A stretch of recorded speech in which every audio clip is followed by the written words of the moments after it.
Үгүй өнөөдөр би далдаг ухааныхаа part 3-ыг хийж бодлоо. За тэгээд манай шинэ гişүн нэгэн газар өөрөө хэлсэн. Намайг Отка гэдэг одоо 9 настай.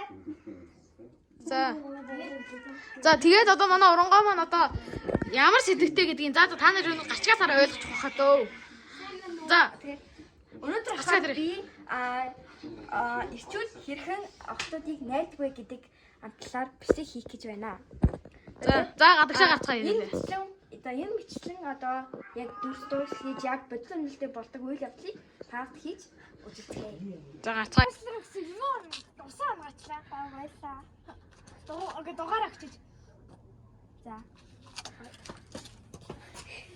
Хідэн сарын да. Гоё юм аа тийм ээ.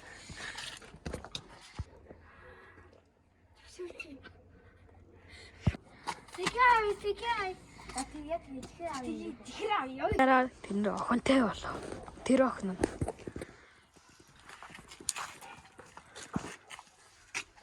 Яг цаалаа.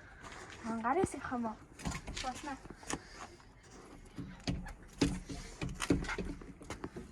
Бэнэ. Та мөнгө зэлчиж. Харин тийм ээ охин бүр амар ингэ мөнгө хэрэгтэй байгаа байхгүй юу?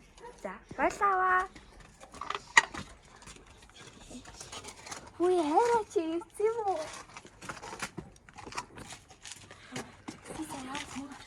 Тэгээ хоёр юм гэж байгаа юм зугаалтай. Хараа зугаалъя.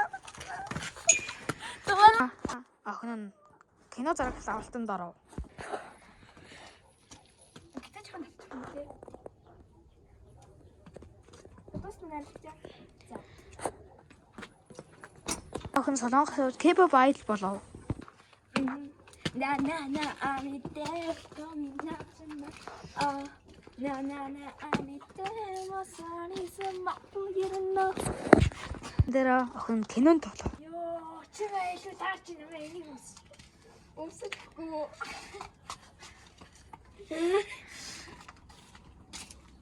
За ийм бичлэг найраад суугаад тэр охин мэдээж болоод олонний танил од байж бас болно. За тэгэхээр энэ бичлэгтээ надад нөхөр болсон бас болсон жүжигчэндээ бас баярлалаа. Окей.